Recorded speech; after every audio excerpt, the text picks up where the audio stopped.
నమస్కారం, అహల్య న్యూస్ కి స్వాగతం. ఈనాటి వార్తలు. రాష్ట్రంలో ప్రభుత్వ సేవలను ప్రజలకు మరింత సులభంగా వేగంగా అందించడంపై ముఖ్యమంత్రి చంద్రబాబు నాయుడు ప్రత్యేక దృష్టి సారించారు.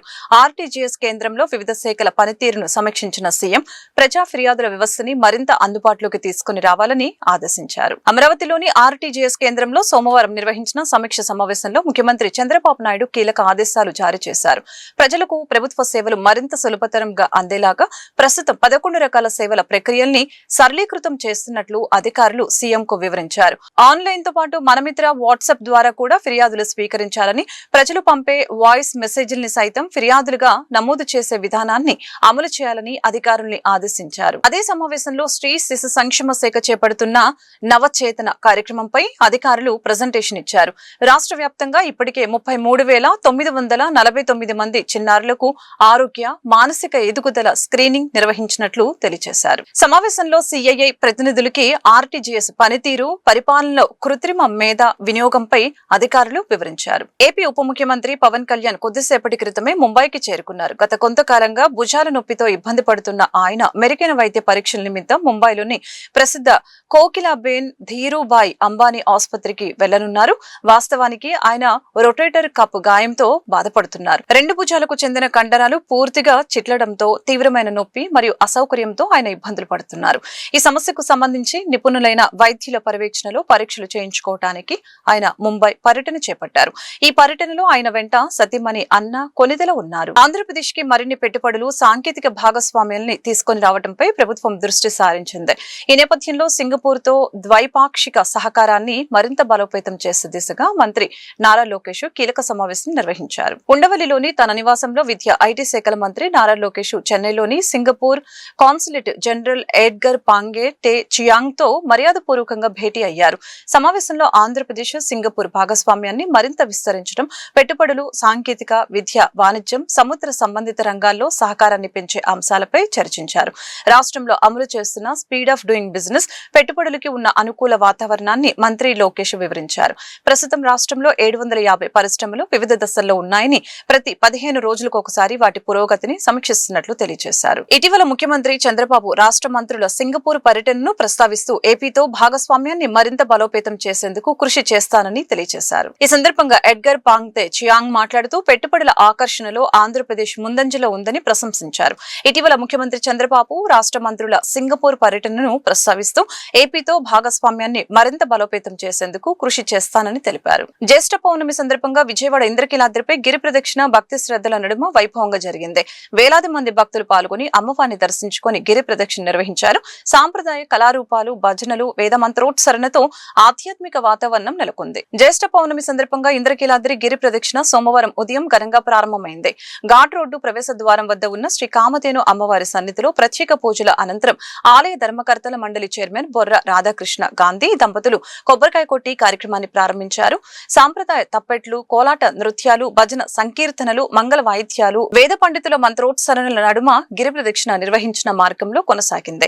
ఘాట్ రోడ్డు, కుమ్మరిపాలెం, విద్యాధరపురం, పాల ఫ్యాక్టరీ, చిట్టినగర్, కొత్తపేట, బ్రాహ్మణ వీధి మీదుగా తిరిగి ఇంద్రకీలాద్రికి చేరుకున్నారు. గిరి ప్రదక్షిణలో పాల్గొన్న భక్తులకు దేవస్థానం తరపున కుంకుమ ప్రసాదాలను అందజేశారు. సర్వస్వరూపే సర్వేశే సర్వశక్తి సమన్వితే భయేభ్యస్త్రాహినో దేవి దుర్గే దేవి నమోస్తుతే. అఖిలాండ కోటి బ్రహ్మాండ నాయకి, ఆది మధ్యాంత స్వరూపిణి, చతుర్దశ భువనాధీశ్వరి అయినటువంటి జగన్మాత దుర్గాదేవి ఆలయంలో ఆర్తజన సంరక్షణార్థం ప్రతి పూర్ణిమ నాడు కూడా గిరి ప్రదక్షిణ కార్యక్రమం అత్యంత వైభవపేతంగా జరుగుతున్నది. ఈ రోజున జ్యేష్ఠ శుద్ధ పూర్ణిమ, ఏరువాక పూర్ణిమ. ఈ రోజున రైతులు అందరూ కూడా రాష్ట్రం అంతా సస్యశ్యామలంగా ఉండాలని, పాడి పంటలు సమృద్ధిగా పండాలని కోరుకుంటూ అమ్మవారికి పూజ చేసి, భూమి పూజ చేసి, నాగలి దుక్కి ప్రారంభించడం చేస్తారు. మరి అటువంటి మహోన్నతమైనటువంటిది ఈరోజు జ్యేష్ఠ పూర్ణిమ, ఏరువాక పూర్ణిమ అయినటువంటి పర్వదినం. ఈ రోజున అమ్మవారిని గిరి ప్రదక్షిణ కార్యక్రమంలో భాగంగా మా చైర్మన్ గారు, దేవాలయ అసిస్టెంట్ కమిషనర్ గారు అందరూ కూడాను, మా అర్చక స్వాములు అందరూ ఈ రోజున గిరి ప్రదక్షిణ కార్యక్రమాన్ని అత్యంత వైభవపతంగా నిర్వర్తిస్తున్నారు. ఈ గిరి ప్రదక్షిణ కార్యక్రమం యొక్క విశేషం ఏంటంటే ఇంద్రకీలాద్రి మొత్తం అంతా కూడా దుర్గా స్వరూపంగానే భావన. అందువల్ల ఈ పర్వతం చుట్టూ కనుక ప్రదక్షిణం చేస్తే భూమండలం చుట్టూ ప్రదక్షిణం చేసినంత యొక్క పుణ్యఫలం దక్కుతుంది. మరి ఈరోజు పౌర్ణమి సోమవారం, అందులోనూ మూల నక్షత్రం, చాలా విశేషమైన రోజు ఈరోజు. మరి ఈరోజు మనం వాతావరణం ఇలా ఉన్నా కూడా మన భక్తులంతా వందల మందిలో వచ్చారు. వీళ్ళందరితో సమక్షంలో మా స్థానాచార్యుల వారి యొక్క ఆధ్వర్యంలో మరి మా ఏసీ రంగారావు గారు, మా పండితులు, అర్చక స్వాములు, భక్తులు, సిబ్బంది అందరితో కలిసి ఈ గిరి ప్రదక్షిణ అనేది నేను ప్రారంభిస్తున్నాం ఈరోజు. మరి ఇది ఇవాళ చాలా పుణ్యమైన రోజు. మరి అలాగే మన స్థానాచార్య చెప్పినట్టుగా రైతులందరికీ కూడా ఈరోజు పౌర్ణమి రోజు పొలంలో పనులు బిగించేస్తారు మంచి రోజు అని. మరి ముహూర్తం అది ఇవాళ. అలాగే అందరూ సుఖ సంతోషాలతో బాగుండాలని, అలాగే మన రాష్ట్రం కూడా మంచి అభివృద్ధి పథంలో నడవాలని, ఈ రోజు నుంచి కూడా అందరూ పనుల్లో ఉండి వ్యవసాయంలో మంచి లాభాలు రావాలని, ప్రజలంతా కూడా భక్తులంతా కూడా ఆనందం ఉండాలని కోరుకుంటున్నాను. రాష్ట్రంలో కూటమి పాలన బీహార్ ని తలపిస్తుందని, ప్రస్తుతం జంగిల్ రాజ్యం నడుస్తుందని ఎన్టీఆర్ జిల్లా వైసీపీ అధ్యక్షులు దేవినేని అవినాష్ విమర్శించారు. అమరావతిలో భూములు ఇవ్వని రైతుల్ని అక్రమ కేసులతో వేధిస్తున్నారని, వారికి మద్దతుగా వెళ్లిన తమపై దాడులు చేయిస్తున్నారని ఆయన ఆరోపించారు. ఎన్టీఆర్ జిల్లా వైసీపీ అధ్యక్షులు దేవినేని అవినాష్ సోమవారం జిల్లా కార్యాలయంలో మీడియాతో మాట్లాడారు. ఈ సమావేశంలో ఆయన మాట్లాడుతూ అమరావతి ప్రాంతానికి వైసీపీ ఎప్పుడు వ్యతిరేకం కాదని, అక్కడ జరుగుతున్న అవినీతి స్కామ్లకు మాత్రమే తాము వ్యతిరేకమని తెలియజేశారు. విజయవాడ, గుంటూరు, అమరావతి ప్రాంతాలు అభివృద్ధి చెందాలని కోరుకున్నామని, అమరావతిలో పర్యటిస్తున్న తమ కమిటీ సభ్యులపై టీడీపీ శ్రేణులతో దాడులు చేశారని అన్నారు. ఎన్ని అడ్డంకులు సృష్టించినా రైతు సమస్యల పరిష్కారం కోసం మళ్లీ అమరావతికి వెళ్లి తీరుతామని అన్నారు. రోజు ఆంధ్రప్రదేశ్ రాష్ట్రంలో ఈ కూటమి ప్రభుత్వం ఏర్పడిన తర్వాత ఈ రాష్ట్రంలో రౌడీ రాజకీయం నడుస్తుంది, జంగిల్ రాజ్ నడుస్తుంది. గతంలో బీహార్ లాంటి రాష్ట్రంలో జంగిల్ రాజ్ అని చెప్పని మనం వినేవాళ్ళం. అలాంటి జంగిల్ రాజ్ ఈరోజు ఈ కూటమి ప్రభుత్వంలో ఆంధ్ర రాష్ట్రంలో జరుగుతుంది. ఎందుకంటే రాష్ట్రంలో ఉన్న వాళ్ళందరూ మీరందరూ గారు చూశారు. మొన్న ఏదైతే వైఎస్ఆర్ కాంగ్రెస్ పార్టీ తరపున రైతు పరిరక్షణ కమిటీ సభ్యులుగా మేమందరం ఉన్నామో, అక్కడ అమరావతి ప్రాంతంలో ఉన్న రైతులు ఎన్నో ఇబ్బందులు పడతారు. ఈ కూటమి ప్రభుత్వం ద్వారా ఎవరైతే భూములు ఇవ్వని రైతులు ఉన్నారో వాళ్ళ దగ్గర నుంచి బలవంతంగా లాక్కోవటం కానివ్వండి, వాళ్ళని కేసుల రూపంలో, పోలీసుల రూపంలో ఇబ్బందులు పెడతాం కానివ్వండి, లేకపోతే లీగల్గా వాళ్ళకి ఎటువంటి సపోర్ట్గా రానివ్వకుండా ఈ ప్రభుత్వం అడ్డుకుంటుంటే జగన్మోహన్ రెడ్డి గారి దగ్గరికి రైతులు అందరు గారు వచ్చారు.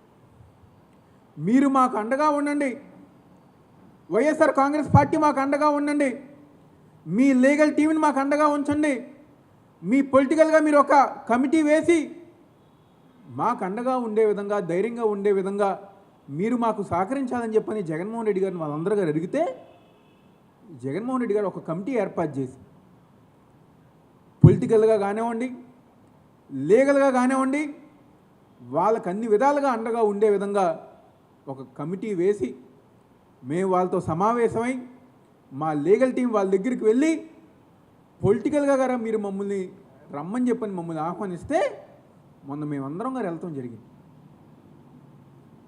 నిజంగా ఆ రోజు ఎవరైతే పోలీసులు ఉన్నారో, గుడివాడలో డీఏపీ ఎరువు కొరతపై ఎమ్మెల్యే వెనిగండ్ల రాము అధికారులు, ఎరువుల డీలర్లతో అత్యవసర సమీక్ష సమావేశం నిర్వహించారు. రైతులకు ఎలాంటి ఇబ్బందులు తలెత్తకుండా వెంటనే చర్యలు తీసుకోవాలని అధికారుల్ని ఆదేశించారు. గుడివాడకు రావాల్సిన డీఏపీ వాటా ఇతర ప్రాంతాలకు మళ్లిందని తెలుసుకున్న ఎమ్మెల్యే జేడీఏతో ఫోన్లో మాట్లాడి వెంటనే సరఫరా చేయాలని కోరారు. రాజేంద్రనగర్లోని ఆగ్రో భవన్ లో జరిగిన సమావేశంలో ఎమ్మెల్యే వెనిగండ్ల రాము డీఏపీ, యూరియా నిల్వలు, సరఫరా పరిస్థితిపై సమీక్షించారు. డీఏపీ కొరత కారణంగా రైతులు ఇబ్బందులు పడకుండా ప్రత్యామ్నాయ ఎరువులపై అవగాహన కల్పించాలని వ్యవసాయ శాఖ అధికారులకి సూచించారు. డీలర్లు గుడివాడకు కేటాయించిన డీఏపీ వాటా ఇతర ప్రాంతాలకు మళ్లించడంతో సమస్య ఏర్పడిందని వివరించగా ఎమ్మెల్యే వెంటనే జేడీఏతో మాట్లాడి గుడివాడ వాటాను త్వరగా పంపించేలాగా చర్యలు తీసుకోవాలని ఆదేశించడం జరిగింది. బాపట్ల జిల్లా కర్లపాలెం మండల కేంద్రంలో గత 7 సంవత్సరాలుగా నిలిచిపోయిన డాక్టర్ బిఆర్ అంబేద్కర్ భవనం నిర్మాణాన్ని వెంటనే పూర్తి చేయాలని నవతరం పార్టీ నేతలు డిమాండ్ చేశారు. 10వ సోమవారం నిర్వహించిన నిరసనలో పాల్గొన్న చీరాల కన్వీనర్ దామర్ల ప్రకాష్ బాబు, జిల్లా అధ్యక్షులు ఎస్కే కరీం మాట్లాడుతూ అంబేద్కర్ భవనాన్ని శిథిలావస్థలో ఉంచడం బాధాకరమని తెలిపారు. త్వరలో ప్రజాప్రతినిధుల్ని కలిసి వినతి పత్రం అందజేస్తామని నవతరం పార్టీ ప్రకటించింది. కన్వీనర్ గా నేను అపాయింట్మెంట్ అయి ఉన్నాను. డాక్టర్ బాబాసాహెబ్ అంబేద్కర్ ఒకరి వ్యక్తి కాదు. బాబాసాహెబ్ అంబేద్కర్ రాసిన రాజ్యాంగం ద్వారా ఎన్నో ఉద్యోగాలు, ఆ రాజ్యాంగంలోని విలువల ద్వారా ఈరోజు ఎంతో మంది పోలీస్ డిపార్ట్మెంట్, రెవెన్యూ డిపార్ట్మెంట్ లో కొలువై ఉన్నారు. ఇది డాక్టర్ బాబాసాహెబ్ అంబేద్కర్, బిఆర్ అంబేద్కర్ గారి అంబేద్కర్ భవన్ ని 7 సంవత్సరాలుగా ఇట్లా శిథిలు పెట్టడం అనేది ఇది ప్రజలకు ఉపయోగపడేది. కాబట్టి దీన్ని త్వరగా ఈ ప్రభుత్వము చిత్తశుద్ధితో శాసనసభ్యుల వారు నరేంద్ర వర్మ గారు, బాపట్ల పార్లమెంట్ సభ్యులు చెన్నేటి కృష్ణప్రసాద్ గారు ఒక చిత్తశుద్ధితో ఈ భవనాన్ని పూర్తి చేసి డాక్టర్ బాబాసాహెబ్ అంబేద్కర్ గారి కళలను సాకారం చేస్తారని ఆశిస్తూ ఈ భవనం గురించి ఎంపీ గారిని కానీ ఎమ్మెల్యే గారిని కానీ కలిసి మేము మళ్ళా పర్సనల్ గా ఒక రిప్రజెంటేషన్ ఇస్తామని చెప్పి కూడా తెలియజేస్తారు. రైతు ఆదాయం పెరగటమే ప్రభుత్వ లక్ష్యం. రైతులు ఆందోళన చెందవలసిన అవసరం లేదని, ఖరీఫ్ సీజన్ కోసం అన్ని ఏర్పాట్లు చేశామని వ్యవసాయ శాఖ మంత్రి కింజారపు అచ్చెన్నాయుడు చెప్పారు. గుంటూరులో ఏరువాక కార్యక్రమాన్ని ఘనంగా ప్రారంభించారు. ఈ సందర్భంగా ఆయన మాట్లాడారు. వ్యవసాయమే రాష్ట్ర అభివృద్ధికి పునాది అని అన్నారు. రైతు సంక్షేమమే ఎన్డీఏ కూటమి ప్రభుత్వ ప్రధాన ధ్యేయమని ఈ సందర్భంగా తెలియజేశారు. కానీ వైసీపీ హయాంలో వ్యవసాయ రంగానికి కనీసం సహకారం కూడా అందలేదని, విత్తన కంపెనీలకు భారీ బకాయిలు పెట్టి వ్యవస్థను దెబ్బతీశారని చెప్పారు. రాష్ట్రంలో ఎక్కడ విత్తనాలు, ఎరువులు కొరత లేదని చెప్పారు. ప్రత్యేక యాప్ ద్వారా పారదర్శకంగా ఎరువులు పంపిణీ చేస్తున్నామని చెప్పారు. ఎల్నినో వస్తే ఆల్టర్నేటివ్ క్రాప్స్ ఏంటి, తక్కువ వర్షాలతో పండించే పంటలు ఏవే ఉన్నాయి, అవి ఏ విధంగా మనం ముందుకు తీసి ఇప్పటికే ఒక plan of action agriculture university, horticulture university ప్రభుత్వం కలిసి చేసుకుంది. ఇంక ఇప్పుడే స్టార్ట్ అయ్యింది. ఫస్ట్ ఫేజ్లో మనం ఎర్లీ ఖరీఫ్కి వెళ్ళడానికి మనకు ఉన్న వాటర్ను వాడుకొని తక్కువ వాటర్తో ఏ పంటలు ఇవ్వాలనేది మొత్తం ఇప్పటికీ ఒక ప్రణాళిక వేసుకున్నాం. ఇప్పుడు మనకి ఇంక స్టార్ట్ అయ్యింది. ఇంకొక 5-10 రోజుల్లో 20 రోజుల్లో మనకు ఒక ఐడియా వస్తుంది. ఒకవేళ సైంటిస్టులు చెప్పినట్టుగా ఎల్నినో వస్తే ఆల్టర్నేటివ్ క్రాప్స్కి, ఆల్టర్నేటివ్ వ్యవసాయ విధానానికి కూడా ప్రభుత్వం సిద్ధంగా ఉంది. దానికి అవసరమైనటువంటి విత్తనాలు కానీ ఏదైతే మనకి ప్రభుత్వం నుంచి అందించవలసినటువంటి సహాయం కూడా సిద్ధం పెట్టుకుని ఉన్నాం. దానికి కూడా సిద్ధంగా ఉంది. రైతులు మాత్రం ఈ సంవత్సరం మనకు సహకరించాలి. ఎందుకంటే ఎల్నినో వచ్చేటప్పుడు శాస్త్రవేత్తలు చెప్పిన విషయాలు, ప్రభుత్వం చెప్పిన విషయాలు రైతులు ఆచరిస్తే తప్ప తర్వాత మనకు నష్టం జరిగిందంటే చాలా ఇబ్బందులు పడతాం. కాబట్టి మేము అందుకే డోర్ స్టెప్కి వెళ్ళాం. మొన్న కూడా మీకు తెలుసు, రైతు ముంగటికి వెళ్ళి వారం రోజులు ఎల్నినో గురించి చెప్పాం, ప్రభుత్వం ఏం చేస్తుంది అవి చెప్పాం. ఈరోజు ఏపీ ఏఎంఎస్ యాప్ పెట్టాం, అది ఏ రకంగా వాడుకోవాలని చెప్పాం. దీనివల్ల రైతులకు కూడా ఇక్కడ అవగాహన వస్తుంది. కాబట్టి సిద్ధపడ్డాం, అన్ని విధాలు ముందుకెళ్తాం. పొగాకు ఎందుకు తగ్గించామంటే ఇప్పుడే చెప్పాను. పొగాకు బోర్డు 140 మిలియన్ కేజీలకి టార్గెట్ ఇచ్చింది. ధర ఉందని చెప్పి 250 మిలియన్ కేజీలు వేసారు. దీనివల్ల ధర తగ్గింది. ఈ సంవత్సరం 80 కేజీలను ఎందుకు ముందు అనౌన్స్ చేశామంటే రేపు భవిష్యత్తులో పొగాకు పెరగదు కాబట్టి ధర పెరగడానికి అవకాశం ఉందని పెంచాం. మీరు చెప్పింది ఆల్టర్నేటివ్ క్యాప్స్కి గ్రామ సభలు పెట్టి ఇప్పటికే వ్యవసాయ శాఖ కింది స్థాయి అధికారులకి వీడియో కాన్ఫరెన్స్ తీసుకున్నాం, మీటింగ్ పెట్టాం.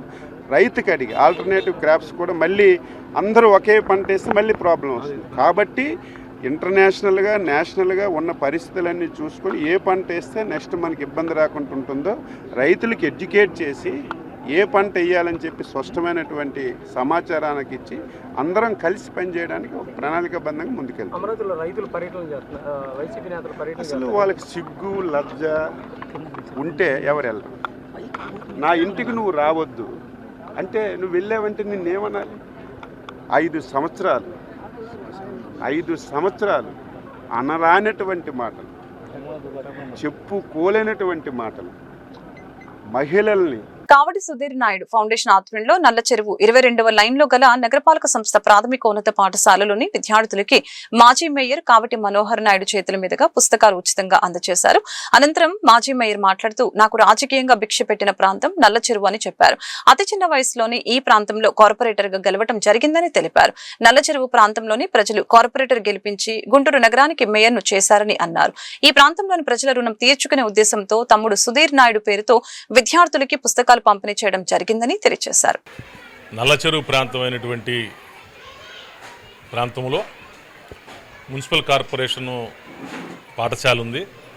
ఇక్కడ ప్రభుత్వ పాఠశాల కాబట్టి ఉచితంగా విద్యను అభ్యసించేటువంటి కార్యక్రమం ఉంటుంది. కాబట్టి మా కావటి సుధీర్ నాయుడు చారిటబుల్ ట్రస్ట్ ఆధ్వర్యంలో ఇక్కడ విద్యార్థులకి సుమారు 220 మంది ఉన్నారు.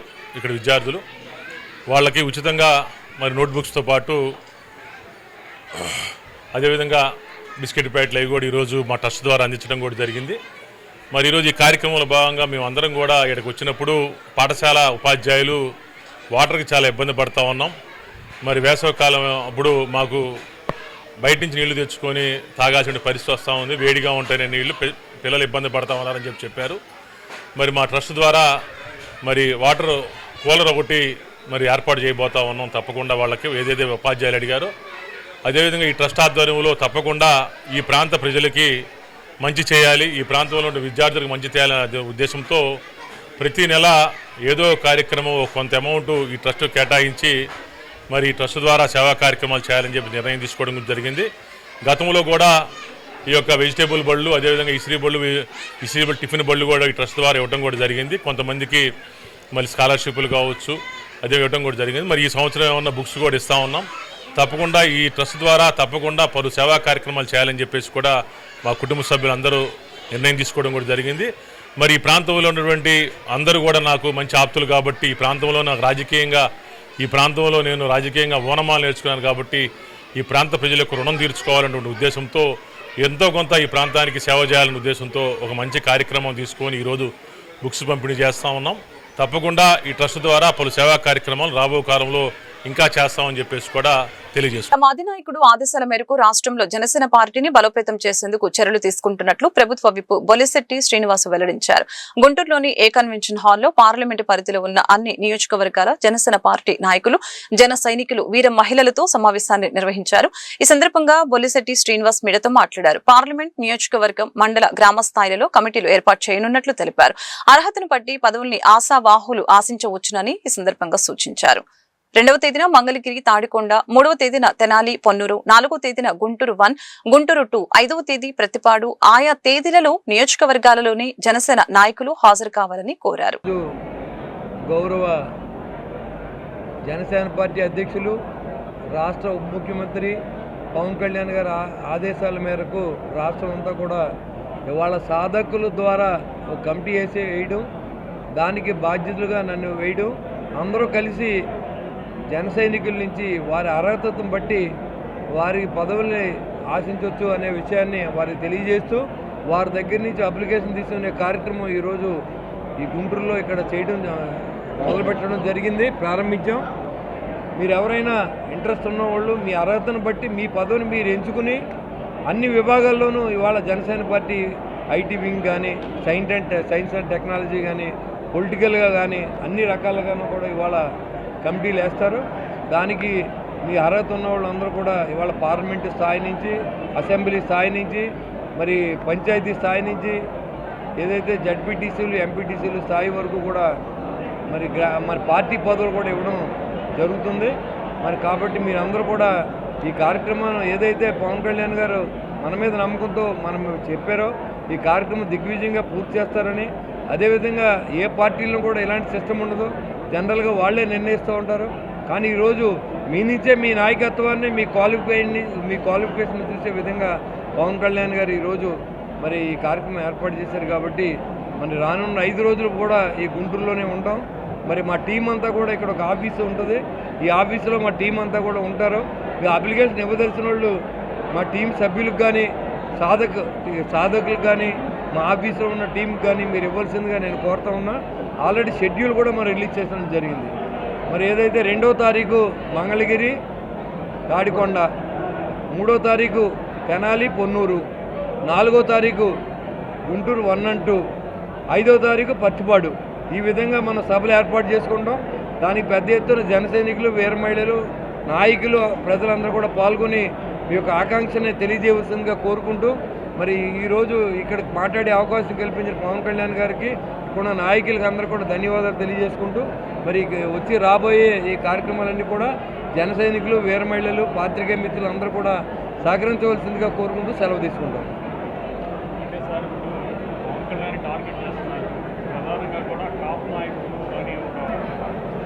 రాష్ట్ర వ్యాప్తంగా జరుగుతున్నటువంటి ఈ కార్యక్రమంలో భాగంగా ఇవాళ గుంటూరు పార్లమెంటుకు సంబంధించి గుంటూరు పార్లమెంటు కోఆర్డినేటర్గా నియమించినటువంటి బొలిశెట్టి శ్రీనివాసరావు గారు, తాడేపల్లిగూడెం ఎమ్మెల్యే గారి టీం అంతా కూడా ఈ రోజున ఈ పార్లమెంటుకు సంబంధించి మీటింగ్ ఏర్పాటు చేసి విధి విధానాలన్నీ కూడా చెప్పేటటువంటి ఒక ప్రక్రియ ఇప్పటిదాకా జరిగింది. ఎప్పుడు కూడా జనసేన పార్టీ ప్రస్థానం నుంచి కూడా ఈ రాష్ట్రంలో ఈ రాజకీయాల్లో మార్పు తీసుకురావాలని ఏదైతే ఒక ఆలోచన విధానంతో పవన్ కళ్యాణ్ గారు మొదలుపెట్టారో ఆ మార్పులు అనేవి ఇవాళ ఈ రాష్ట్రంలో స్పష్టంగా కనిపిస్తూ ఉన్నాయి. దానిలో భాగంగానే ఇవాళ పార్టీ పదవులు కూడా ఒక వినూత్నంగా తీసుకునేటటువంటి కార్యక్రమాన్ని పవన్ కళ్యాణ్ గారు స్టార్ట్ చేశారు. అందుకని ఈ పార్లమెంటుకు సంబంధించి ఎవరైతే జనసేన పార్టీలో ఈ వార్తలు ఇంతటితో సమాప్తం. మరొక బులెటిన్ మళ్ళీ కలుద్దాం. నమస్కారం.